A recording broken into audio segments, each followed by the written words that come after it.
The Chronicles of Prydain by Lloyd Alexander. Book 3. The Castle of Llyr. Chapter 7. The Lair of Llyan. Tarn's blade went spinning from his grasp, and he threw himself to the ground to escape the onslaught. In a powerful spring, the creature passed over his head. The great beast screamed with fury as the companions scattered in terror to all parts of the hut. Amid the confusion of tumbling stools and benches, and as the dry leaves rose in a whirlwind, Tarn saw that Llwyr had jumped to a tabletop, and in so doing had plunged into the spider web which now covered him from head to foot. Prince Rune, having tried vainly to climb up the chimney, crouched in the ashes of the hearth. Gurgi had made himself as small as he could and had pressed into a corner where he squealed and yelled, "Help! Oh, help! Save Gurgi's poor tender head from pines and clawings! Oh, help!" "It's Llyan!" cried Tarn. "You can be sure it is," Llwyr shouted. "Now that I see her, I quite believe glue was gobbled up and digested long ago." A long, wavering growl rose from the creature's throat, and she hesitated a moment, as if undecided where to attack. Tarn, sitting up on the ground, saw for the first time what the ferocious animal looked like. Though Glue had written of Llyan's growth, Tarn had never imagined a mountain cat so big. The animal stood as tall as a horse, but leaner and longer. Her tail alone, thicker than Tarn's arm, seemed to take up much of the room in the hut. Heavily and sleekly furred, the cat's body was golden tawny, flecked with black and orange. Her belly was white with black splotches. Curling tufts sprouted from the tips of her ears, and shaggy handfuls of fur covered her powerful jaws. Her long whiskers twitched, her baleful yellow eyes darted from one companion to another, judging from the white points of her teeth glittering as her lips drew back in a snarl. Tarn was certain Llyan could gulp down anything that suited her fancy. The giant cat swung her great head toward Tarn and moved lethally across the ground. As she did, Llwyr unsheathed his sword, cobwebs and all. He jumped into the table, shouting at the top of his voice, and brandished the weapon. In an instant, Llyan spun around. The lash of her tail sent Tarn headlong once more. Even before Llwyr could strike, Llyan's heavy paw flicked through the air. Its motion was too rapid for Tarn's eyes to follow. He saw only the astonished bard's weapon fly up and clatter into the doorway, while Llwyr himself went head over heels. With a snort and what seemed a shrug of her rippling shoulders, Llyan turned again to Tarn. She crouched, thrust out her neck, and her whiskers trembled as she padded closer to him. Tarn, not daring to move a muscle, held his breath. Llyan circled him, making snuffling noises. From the corner of his eye, Tarn glimpsed the bard trying to climb to his feet and warned Llwyr to stay still. "She's more curious than angry," Tarn whispered. "Otherwise she would have clawed us to pieces by now. Don't move. She may go away." "Glad to hear you say that," replied Llwyr in a choked voice. "I'll remember it while I'm being gobbled up. It will be a consolation to me."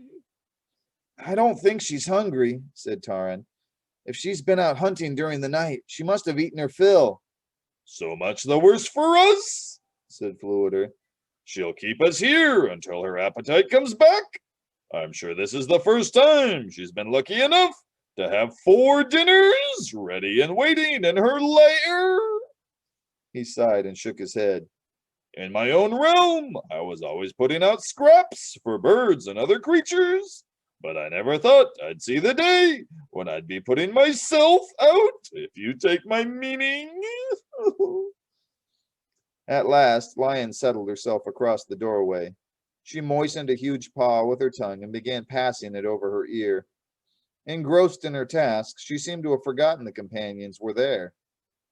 Despite his fear, Tarn could not help staring at her in fascination. Power filled even Llyan's gentlest movements. Beneath the golden fur, glowing in the sunlight from the open door, he could guess at her mighty muscles. Llyan, he was certain, could be swift as Melendless. But he knew also she could be deadly, and though she did not appear ill-disposed toward the companions, her mood might change at any instant.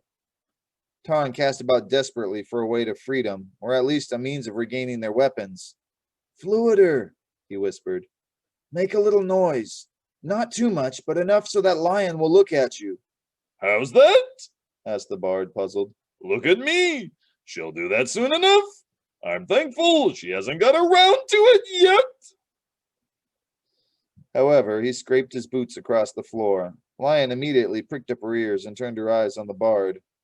Crouching, Taran moved silently toward Llyan, his hand outstretched, his fingers cautiously reaching for his sword, which lay close to Lion's paws. Quick as lightning, the mountain cat struck at him and he fell back. Had her claws been unsheathed, Taran realized with a sinking feeling, Llyan would have gained his head in addition to his weapon. No chance, my friend, said Fluider. She's faster than any of us. We can be hindered no longer, Taran cried. Time is precious. Oh, indeed it is, the bard answered. And gets more precious the less of it we have. I'm beginning to envy Princess Eilonwe. Mag may be a foul, villainous spider, and all such as that, but when it comes to teeth and claws, I should vastly prefer going against him instead of Llyan. No, he sighed. I'm quite content to stretch my last moments as far as they'll reach. Taran, in despair, pressed his hands against his forehead. Prince Rune, he called softly after a moment as Llyan began passing a paw over her whiskers. Stand up quietly. See if you can make your way to that broken corner of the hut. If so, climb out and run for your life. The Prince of Mona nodded, but no sooner had he risen to his feet than Llyan growled a warning. Prince Rune blinked and quickly sat down again. Llyan glared at the companions. Great villain, whispered Fluider. Don't rouse her up any more. It will only bring on her appetite. She's not going to let us out of here. That's one thing for sure. But we must escape, Taran urged. What if we all rushed upon her at once? One of us at least might get past. Fluider shook his head. After she'd settled with the rest of us, he answered.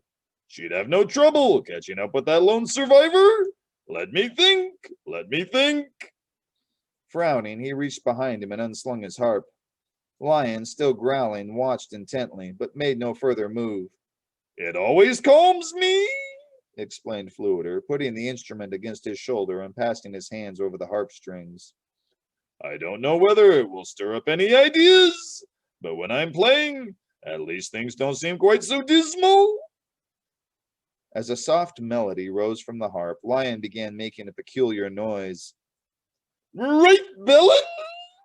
cried Fluider, stopping immediately. I almost forgot about her.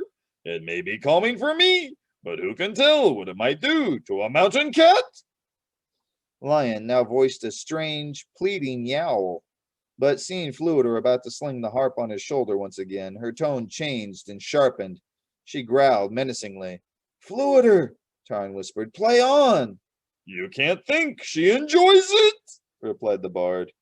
I should find that hard to believe. Why, even human beings have been known to say hard words about my music. You can't expect a mountain cat to like it any better. Nevertheless, he plucked the strings once more. This time, there was no doubt in Taran's mind that Llyan was fascinated by the harp. The great body of the cat slackened, her muscles seemed to uncoil, and Llyan blinked peacefully. To make certain, Taran asked Fluider to stop. As soon as the bard did so, Llyan turned restless.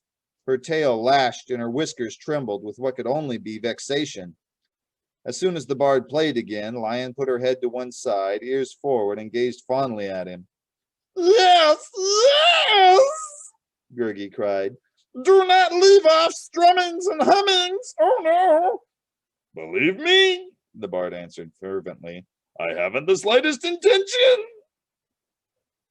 Llyan folded her paws under her deep, speckled chest and began making a sound like a swarm of droning bees. Her mouth curved in a smile, and the tip of her tail moved gently to the music. That's the answer, cried Fluider, springing to his feet. Fly, friends, while she's quiet. No sooner had he risen than Llyan too jumped up, furious, and the bard sank back, playing for dear life. Your music calms her, Taran cried in alarm, but she still won't let us go. Not exactly, said the bard, passing his fingers rapidly across the strings. I doubt if the rest of you will have any trouble. Alas, he added ruefully, I fear I'm the one she wants to keep.